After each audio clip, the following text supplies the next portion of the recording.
Bienvenidos, queridos hermanos y hermanas, en nuestro estudio Departamento de Escuela Sabática en la Asociación General.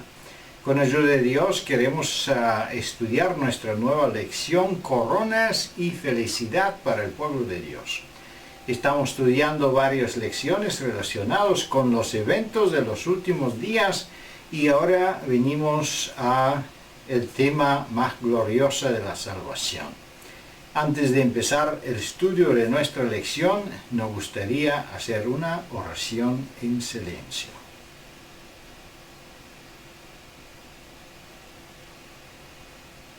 Amén. Junto con nosotros nuestra querida hermana Raquel. Bienvenida, Raquel.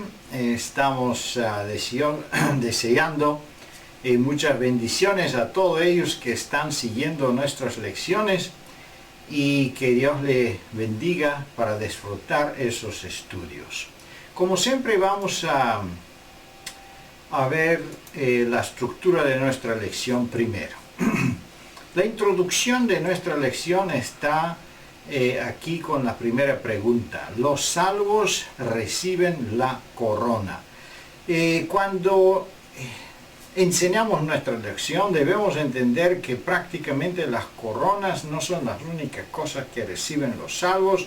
Tenemos otros versículos que están indicando que los salvos reciben una arpa, reciben también una hoja de palma, y todo eso está parte de una descripción de los salvos. Pero en esta lección vamos a concentrarnos a los elementos más importantes. La primera pregunta o la primera subtítulo tiene que ver con las coronas. Seguimos adelante al segundo subtítulo, la morada de los salvos, y aquí se habla de dónde van a quedarse o dónde van a vivir o cómo van a vivir los salvos durante estos 1000 años. Después de 1000 años, claro, el nuevo Jerusalén regresa o va a venir en la tierra, pero hasta que se cumplen los 1000 años debemos entender que eso sucede en la ciudad de Jerusalén celestial. Aquí tenemos un otro subtítulo, el fruto del árbol de la vida, y vamos a ver cómo los salvos entonces van a tener otra vez un acceso del árbol de la vida. ¿Qué significa eso? Todo eso debemos explicarlo a nuestros participantes de la escuela sabática. Después viene el participando en la gran cena. Es una otra gran promesa de nuestro Señor Jesucristo. Nuevos horizontes del conocimiento. Vamos a ver si los salvos van a continuar a aprender o no, y cómo algunos elementos de esta vida eterna.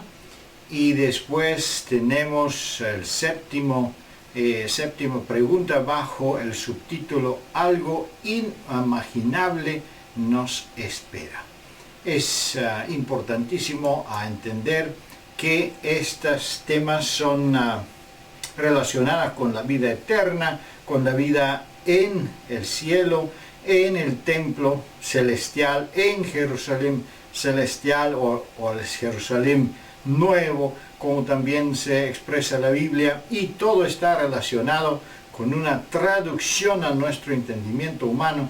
Y en esta lección vamos a ver cómo nuestras limitaciones no están prácticamente en condición de entender la plenitud de las bendiciones de amor y también de la naturaleza de nuestro Señor Jesucristo y nuestro Dios. Pero ahora vamos con ayuda de Dios a entrar en más detalles en nuestra lección, y si queremos escuchar también los comentarios de nuestra querida hermana Raquel. Seguimos con la primera pregunta. ¿Qué promesa bíblica se cumplirá cuando llegamos al cielo? Bueno, se van a cumplir muchas promesas, pero en esta lección vamos a empezar con las coronas. ¿Qué son esas coronas? ¿Por qué se dan ellos a a los santos. Y qué está escrito en esas coronas, también tenemos una indicación de esto. Y cómo se ven esas coronas, todo está relacionado con la primera pregunta. Es muy importante que en esta lección enfaticemos la victoria, el gozo, la satisfacción, el cumplimiento de la esperanza que todos los fieles tenemos, porque hasta ahora hemos estado estudiando situaciones muy dramáticas, las plagas, la situación catastrófica en que la tierra se encuentra, y hemos culminado con ese momento especial y excelso de la segunda venida del Señor Jesús. Ahora somos todos los salvos trasladados con Él al cielo. Sabemos que Satanás y sus ángeles son los únicos que están con vida en el planeta Tierra, mientras que nosotros ascendemos hasta el tercer cielo, después del tercer cielo, donde está la morada de Dios y donde está la Santa Jerusalén. Y entonces se produce una ceremonia especialmente significativa. El hecho de que sea una corona, el elemento que está asociado directamente con la recompensa que el Señor Jesús imparte a sus hijos tras su segunda venida, tiene una gran importancia porque incluye varios matices que deseamos tratar en esta primera pregunta. En primer lugar, una corona es un símbolo de la realeza, de la nobleza.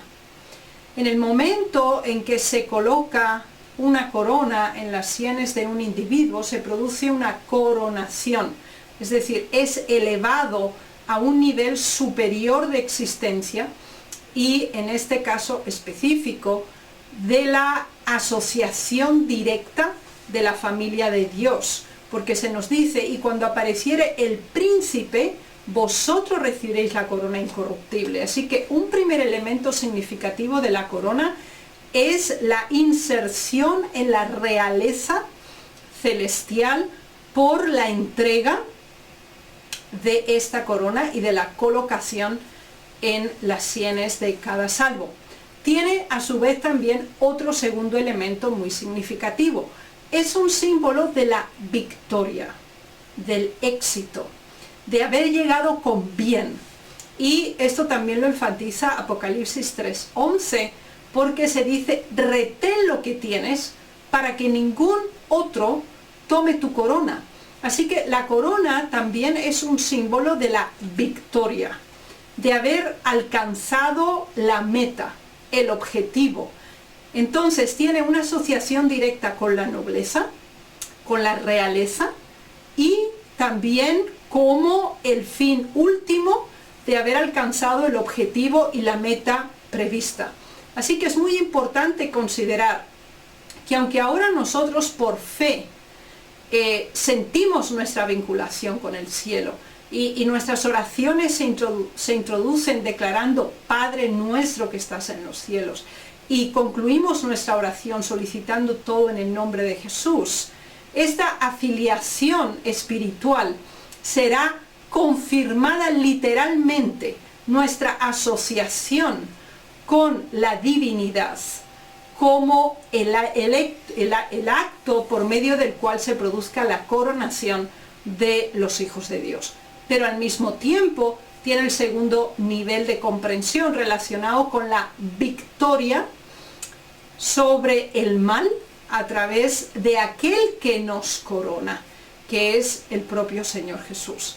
Así que es muy importante que aún en los momentos de las dificultades y los problemas, recordemos que estos llegarán a un fin, y que el Señor mismo nos tenderá la mano, nos dará la bienvenida y la enhorabuena por la victoria obtenida por su gracia y por su poder, y nos insertará oficialmente en la familia divina.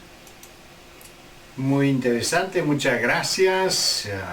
Recibir las coronas es algo que muchas veces nosotros podemos soñar a recibirlo como, vamos a decir, como recompensa de todos los dolores y sufrimiento que los santos sufrieron en el tiempo de las plagas y de la persecución. También tenemos el pago del mal que reciben los que persiguieron los santos, pero ahora es la recompensa de los santos. Y también tenemos una descripción más extensa en los testimonios que no se encuentra en esta lección, pero tenemos las estrellas que están sobre las coronas y sabemos que las estrellas están relacionadas con el número de personas que nosotros podíamos compartir el Evangelio, y están también como hijos, hijas de Dios en esta celebración especial. Por eso hoy es el tiempo cuando nosotros debemos llenar nuestras coronas con estrellas en la obra misionera, ser activos, porque eso es que Dios también espera de nosotros como príncipe y princesas, como seguidores de nuestro Señor y Rey Jesucristo. Llegando a la segunda pregunta, ¿cuál será la morada de los salvos en el cielo? ¿Dónde van a estar los salvos? Tenemos los dos grupos. La Biblia no escribe mucho, no da mucha información con todos los detalles, pero tenemos el grupo de 144.000, tenemos el grupo de la gran multitud. ¿Y cómo vamos? ¿Qué describe la Biblia relacionado con ellos cuando están en el cielo? Es importante considerar que el Señor prevé todas las cosas y prepara todo por adelantado. Una de las promesas que el Señor Jesús hizo a sus discípulos fue precisamente: yo me voy, no se turbe vuestro espíritu, porque voy a preparar moradas para que donde yo estoy, vosotros también estéis. Así que cuando los salvos con el Salvador lleguemos al cielo, habrá un lugar asignado para que nosotros moremos dentro de la gran ciudad de Jerusalén. Así que el Señor ha previsto una morada para cada uno de nosotros. Y para el Señor será un gran motivo de satisfacción poder mirar hacia atrás y ver la cruz, ver el sufrimiento y constatar todavía las señales en sus manos, en su costado, pero ahora ver el resultado real de esa pasión y muerte del Señor Jesús. Y lo verá en cada uno de nosotros. Y será un gozo inestimable nosotros por poder reunirnos con aquel que ama nuestra alma, que es nuestro Salvador. Y el Señor Jesús, por ver cómo todo el sacrificio que se hizo trajo como resultado la salvación de humanos que aceptaron y siguieron al Señor Jesús. Así que por ambas partes la alegría será inmensa, no solamente por el hecho del encuentro, sino también por el hecho de la permanencia. Es decir, a partir de este momento ya no habrá más separaciones.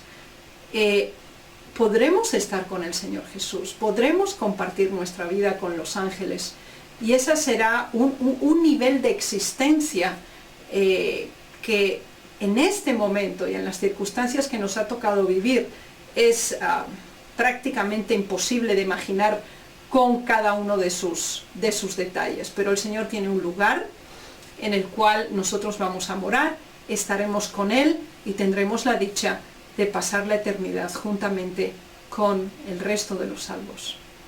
Amén, amén. Muy bien, prácticamente los versículos hablan de Jerusalén. Y entendemos que en esa lección tenemos este fenómeno que tenemos una descripción de Jerusalén celestial.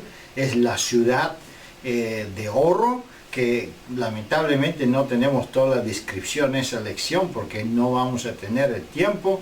Eso es la ciudad que tiene los 12 puertas y tiene 12 fundaciones de los apóstoles, y las 12 puertas son con los nombres de los 12 patriarcas, y toda esa ciudad es para los santos. Pero esta ciudad va a venir sobre la monte Sinaí, aquí en la tierra, y juntos con los salvos. La medida no podemos decir exactamente, pero yo encontré una descripción que es parecida del territorio del estado de Texas en Estados Unidos. Es una cosa enorme, muy grande. No podemos imaginar cómo va a qué apariencia van a tener, y vamos a ver un poco más adelante en la lección por qué no nos podemos imaginar, porque nuestro conocimiento, imaginación y conocimiento es muy limitado. Seguimos adelante en la pregunta número 3. ¿Qué promesa de Dios se cumplirá entonces cuando los santos llegan a este lugar tan especial que es el reino celestial? Se cumplen muchas promesas. Hasta ahora ya hemos visto el hecho de la entrega de la corona, el hecho de poder morar para siempre con el Señor Jesús. Además de eso, esta pregunta se centra específicamente en el árbol de la vida. El árbol de la vida fue un elemento diferencial entre la caída del ser humano y el proceso de degeneración de la humanidad. ¿Por qué? En el momento en que los seres humanos tomaron del fruto de la ciencia del bien y del mal, el acceso al árbol de la vida les fue denegado precisamente por su transgresión. El hecho de que ahora se tenga acceso libre al árbol de la vida demuestra que el pecado ya no existe en la naturaleza de los salvos. Tienen una naturaleza completamente transformada en la cual no hay nada absolutamente de pecado. Y eso realmente es muy importante porque el Señor lo ofrece como una garantía de la vida eterna. Ese es el segundo elemento significativo. Recordemos que la paga del pecado es muerte, lo cual es justamente lo contrario de lo que promueve y facilita y simboliza a su vez el árbol de la vida. Así que los seres humanos están en ese momento exentos de pecado, su naturaleza ha sido transformada y por esa razón pueden tener ahora acceso al árbol de la vida. Es importante que además de todo el contexto que esto conlleva, es importante que el árbol de la vida no solamente es salutífero en el hecho de los frutos en sí, sino que Apocalipsis 22:2 nos habla de las hojas, así como de los frutos. Y es interesante porque tiene un poder regenerativo, es decir, nuestra naturaleza ha sido transformada, pero nuestra constitución física debe ser todavía elevada y exaltada a niveles superiores. Y se consigue este proceso también a través de la ingesta de los frutos y las hojas que este árbol maravilloso produce. Sin embargo, es interesante comprobar que no será el único árbol del cual podemos acceder a ingesta, sino que de acuerdo a la visión de Ezequiel 47, había una gran multitud de árboles con gran diversidad. Y es interesante que esto nos recuerda directamente la descripción del Edén a su vez, en Génesis capítulo 2, previo a la caída en el pecado. Así que el Señor está haciendo una restauración de su plan original para la humanidad. Después de estos 6.000 años de degeneración humana, se vuelve a restituir el modo, el sistema y también los mecanismos regenerativos a nivel biológico para el ser humano a través de este nuevo menú de origen celestial, de hecho. Y es interesante, y me gustaría añadir también la promesa que tenemos a una de las iglesias, donde se habla de que al que venciere le daré a comer del maná escondido. Así que una vez más tenemos el segundo elemento que conecta la alimentación o la dieta que tendrá el pueblo de Dios en el cielo con el que inicialmente Dios diseñó para la humanidad. Y sabemos que el maná era semejante a semillas de culantro, o también tenía un sabor semejante a hojuelas de miel. De nuevo, la confirmación entre frutos, frutas y semillas o granos. Y esto de nuevo nos confirma la necesidad de hoy estar dispuestos a transformar nuestro paladar para prepararnos para ese día glorioso. Así que el Señor nos dice que nos dará la adopción oficial por la entrega de la corona, nos dice dónde vamos a vivir, con quién vamos a vivir y dónde, y también qué vamos a comer. Muy interesante, gracias. También tenemos el río de una agua cristal que sale del trono de Dios y que está pasando dentro de este nuevo Jerusalén. Y tenemos maná, tenemos los frutos del árbol de la vida, tenemos las hojas del árbol de la vida, tenemos los otros frutos, tenemos todo que es necesario para que el ser humano se sienta feliz. Imagínense el contraste después de salir de este tiempo de terrible angustia y plagas, destrucción en la tierra, este lugar hermoso, qué enorme recompensa para el pueblo de Dios. Siguiendo adelante, la próxima pregunta 4. ¿Qué se celebrará entonces cuando los redimidos estén con su Redentor? ¿Qué se celebrará? Es tan hermoso leer este versículo y sobre todo conectarlo también con la promesa que cierra el mensaje a la última iglesia, a la Odisea, donde dice: he aquí yo estoy a la puerta y llamo. Quien abriere, yo entraré y cenaré con él y él conmigo.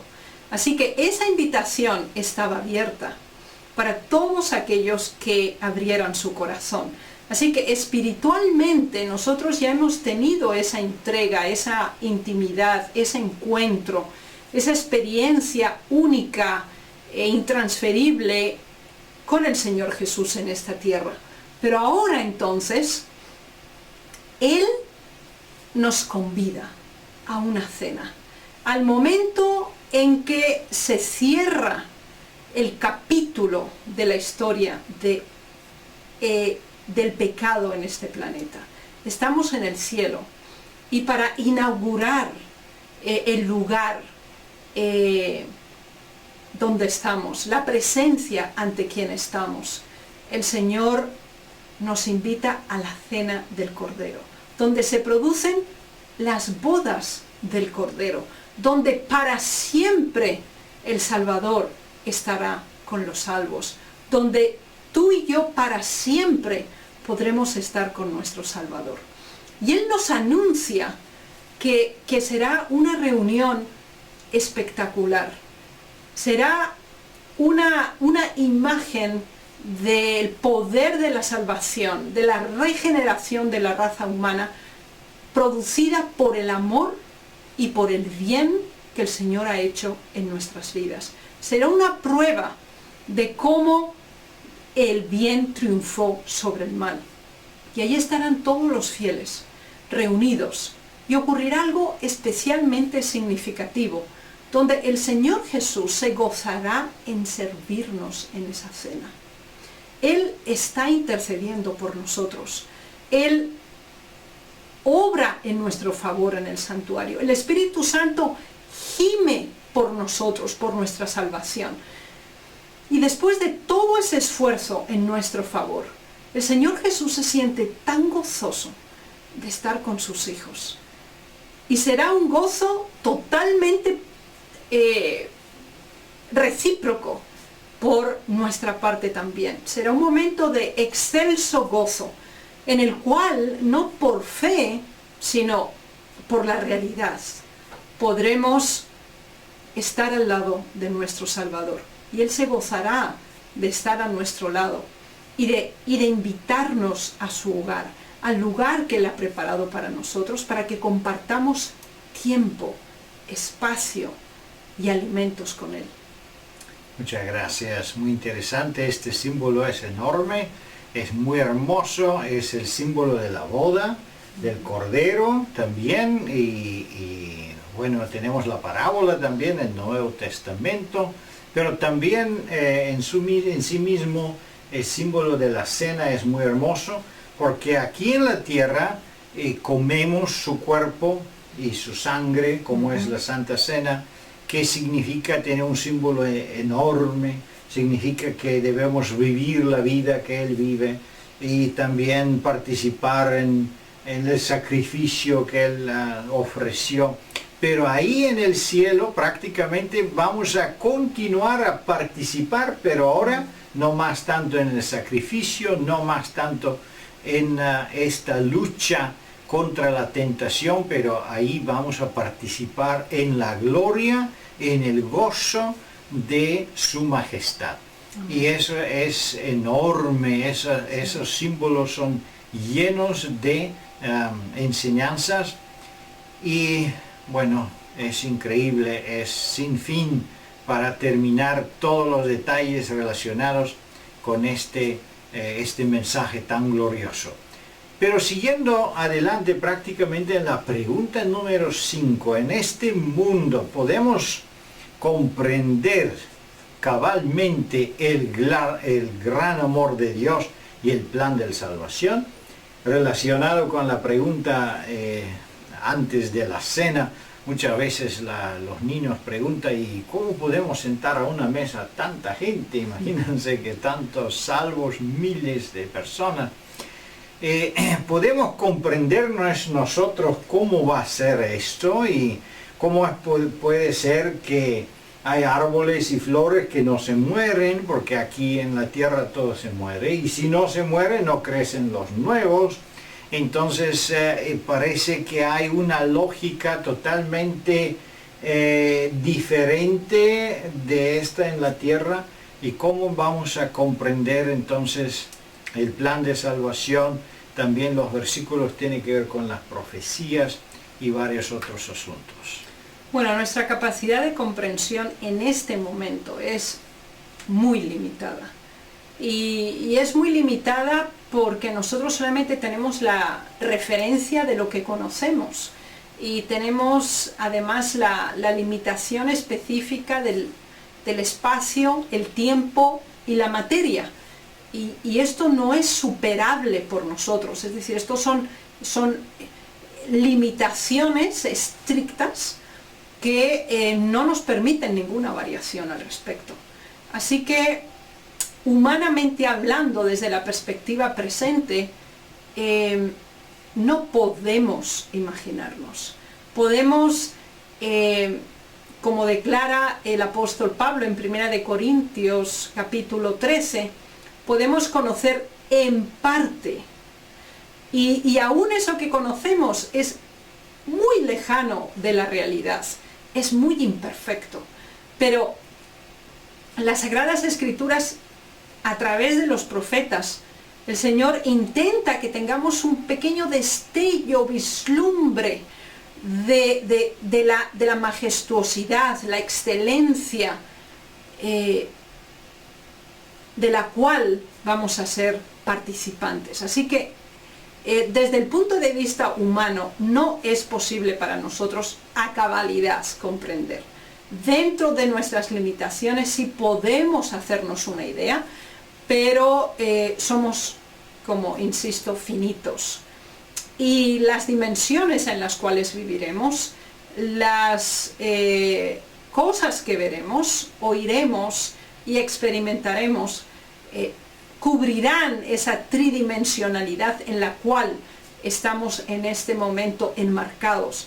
Así que solamente en parte conocemos, y aún ese poco que conocemos, esa parcialidad del todo, es muy imperfecto, es una sombra respecto a lo ideal y que aún está por venir a nosotros, lo cual es un elemento altamente motivador, motivador porque aún en los momentos más tristes, oscuros, sombríos de nuestra vida espiritual, hoy, incluso cuando llegue el tiempo de las plagas y de la persecución, donde nuestra propia vida estará en peligro y amenazada, tal como hemos estudiado, el pueblo de Dios tendrá el privilegio de elevarse espiritualmente a ver esa dimensión especial que Dios nos ha revelado en su palabra, de su segunda venida,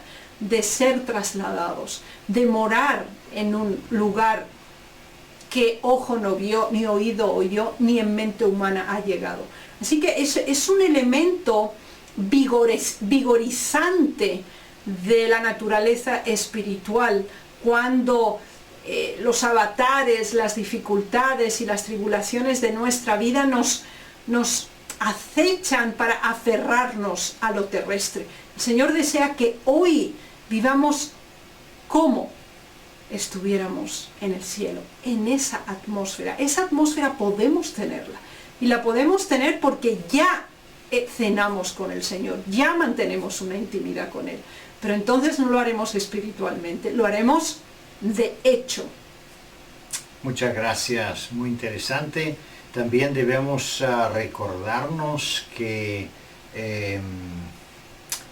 no podemos comprender por qué tenemos un asunto de traducción, así como dice también hermana White, que ella desea, en el testimonio aquí, ella deseaba poder compartir el idioma de Canaán.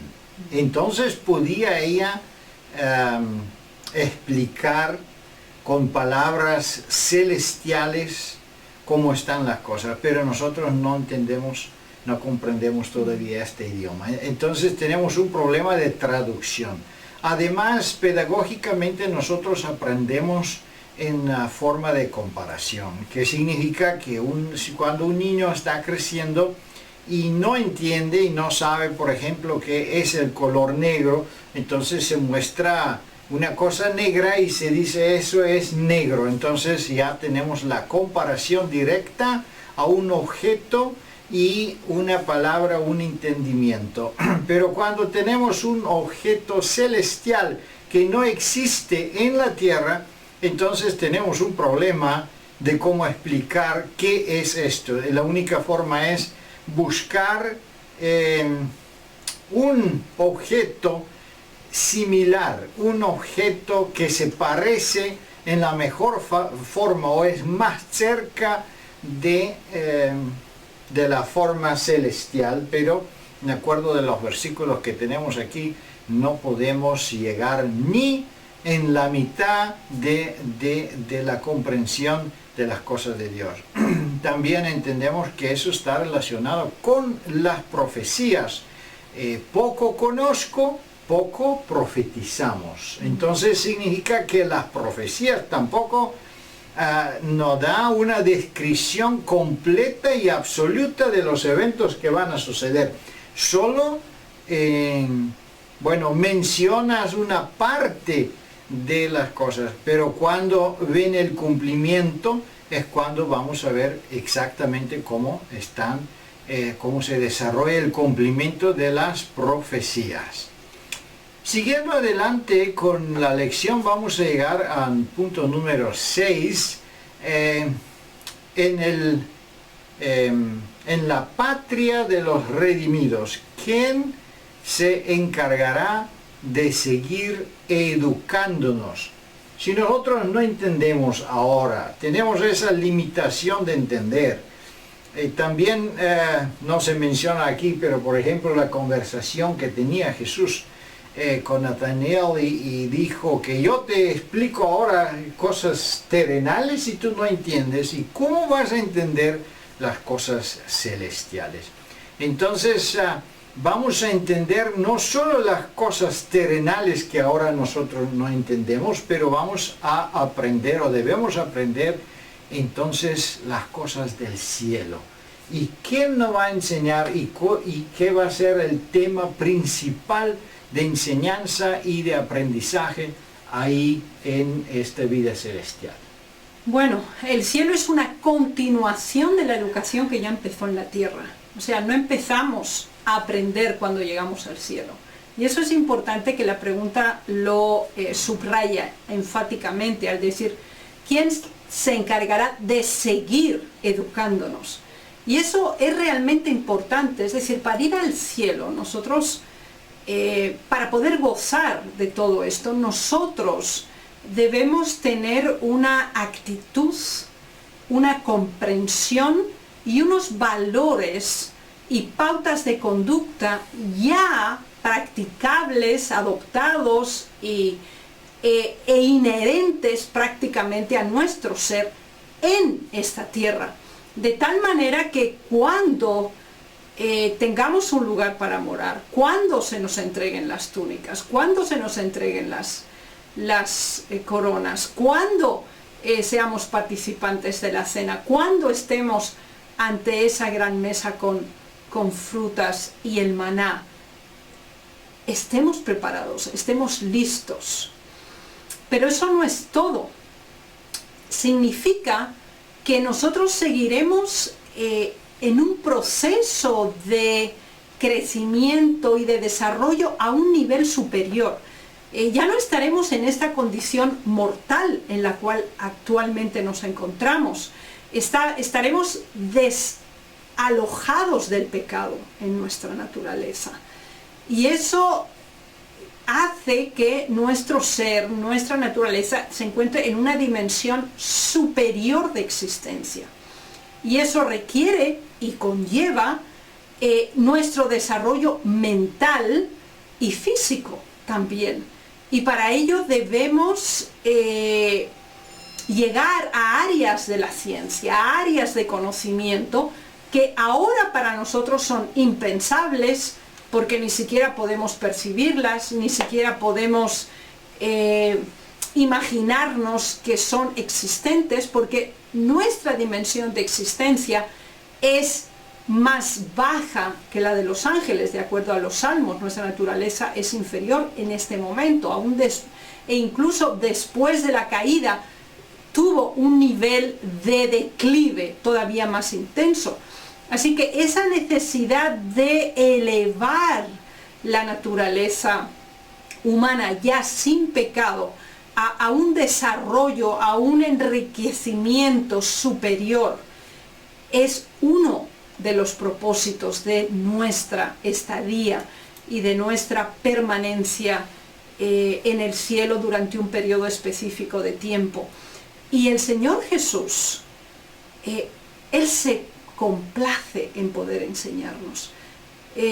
Enseñarnos cómo realmente es el plan de salvación. Porque nosotros en este momento, nuestra comprensión del plan de salvación es muy limitado. Y simplemente somos receptáculos del amor, de la gracia, de los bienes del Señor. Ahora, no conocemos la contrapartida del plan de salvación desde la perspectiva divina. No tenemos la dicha de conocer otros niveles de existencia que no es el nuestro. Así que ante nosotros se abrirá un abanico de posibilidades por llegar a un nivel de existencia superior que en este momento ni con la más sofisticada especulación podemos llegar a alcanzar. Así que tendremos a nuestro Salvador como nuestro tutor y nuestro maestro personal. Tendremos la dicha de poder preguntarle, de solicitar su presencia, sus aclaraciones, juntamente con los ángeles, con todo el señorío celestial y con todos los miembros de la divinidad también. Amén, amén. Qué dicha y qué universidad tan elevada. Va a ser la educación más elevada que existe, pero al mismo tiempo debemos desarrollar el hábito de conocer y de educarnos desde aquí. Prácticamente el tema principal de este estudio va a ser Cristo y Cristo crucificado. ¿Cómo podía ser que el Hijo de Dios, el Dios mismo, podía venir en esta tierra, tomar una naturaleza caída, y en esa naturaleza caída vencer el pecado y vivir una vida santa, impecable? Eso es un misterio que ni nosotros lo entendemos, ni los ángeles lo entienden, y prácticamente en eternidad vamos a necesitar entenderlo y estudiarlo. Es algo increíblemente grande, el plan de salvación y la forma como Dios salvó la raza humana. Todo eso vamos a aprenderlo poco a poco en la eternidad. Pero aquí tenemos la última pregunta, 7, que habla prácticamente de nuestra imaginación y de la grandeza y de la gloria del reino que Dios ha preparado para los redimidos. ¿Podemos imaginarnos nosotros qué es que está esperando los santos o los creyentes después de la resurrección? Nuestra posibilidad imaginativa o de recrear una situación especial que nos es desconocida solo puede hacerse más o menos tangible cuando nosotros tomamos elementos referenciales para decir, bueno, pues será así o podría ser así. Es decir, siempre necesitamos algo de lo que conocemos, de lo que sabemos, de lo que hemos experimentado, algo materializable para decir, pues puede ser algo así. Por lo tanto, no podemos imaginárnoslo, porque es una dimensión de existencia en la cual nadie de los que estamos en este momento en la tierra o estaremos en ese momento ha tenido la oportunidad de experimentar. Entonces no tenemos la referencia comparativa que nos permite bajo ciertos aspectos poder intentar una aproximación. Y por eso el apóstol Pablo insiste y nos dice cosas que ojo no vio, ni oreja oyó, ni ha subido al corazón del hombre, son las que Dios ha preparado para aquellos que le aman. Y aquí el elemento amor es significativo en todas las preguntas que hemos considerado en esta lección.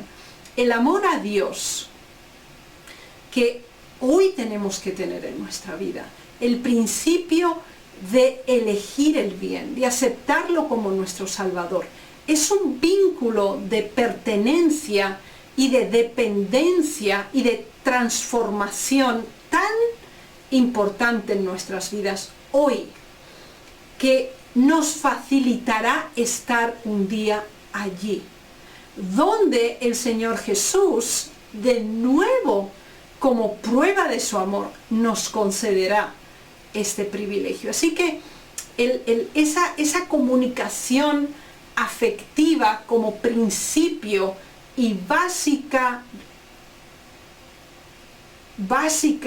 relación de entrega es hoy y es reproducible entonces en el futuro, en esa situación que no nos podemos imaginar, pero sí podemos tener la certeza de su adquisición porque hoy tenemos a Dios en nuestras vidas. Y por eso es tan significativo que aquello que es una proyección de lo que será, hoy puede ser nuestro por la fe. Muchas gracias, muy interesante.